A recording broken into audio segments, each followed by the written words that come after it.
Et me voilà donc coordinatrice de... Ensuite, à 22 ans, avec quelques premiers castings décrochés, je me dis que ça commence à bien fonctionner pour moi en tant que comédienne et je monte à Paris. Bad timing. On est en 2020. Covid, confinement, les tournages s'arrêtent, les castings se font de plus en plus rares. Bref, je décroche plus aucun rôle pendant un peu plus de 3 ans. À cette époque, les restaurants sont fermés. Et pour sauver les meubles, je me retrouve à partir travailler dans le sud, en Provence, parce que mon frère vient d'ouvrir un vélorail pour faire la saison là-bas et que ça paye mon loyer à Paris. Donc une fois ma saison terminée, je remonte à Paris et je me fais embaucher dans un brunch assez connu.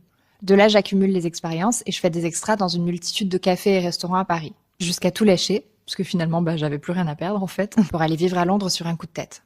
Alors que je parlais genre 3 mots d'anglais. Donc je bosse quelques mois dans un café très cool.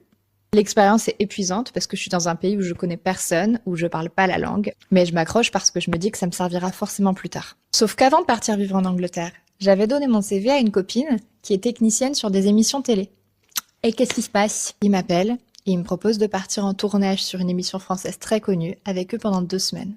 Tournage fin septembre à Gibraltar.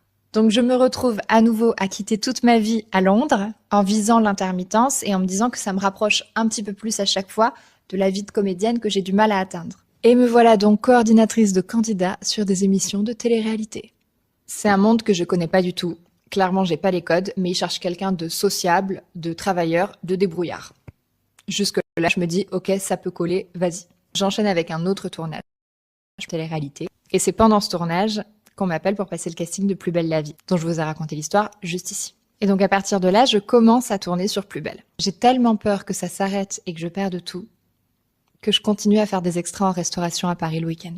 Pour vous dire, on me rappelle même 6 mois après que j'ai commencé Plus belle pour travailler sur le retour d'une émission de télé-réalité très connue, et j'accepte.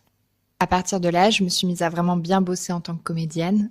Ça, c'est mon parcours, mais la vérité, c'est qu'il y a beaucoup plus de parcours d'artistes qui ressemblent au mien que à quelqu'un qui est mis sous le feu des projecteurs du jour au lendemain. Et petite parenthèse, aujourd'hui, ce qui me permet de ne plus avoir de job alimentaire et de faire mon métier à plein temps, c'est le régime de l'intermittence qu'il faut absolument protéger.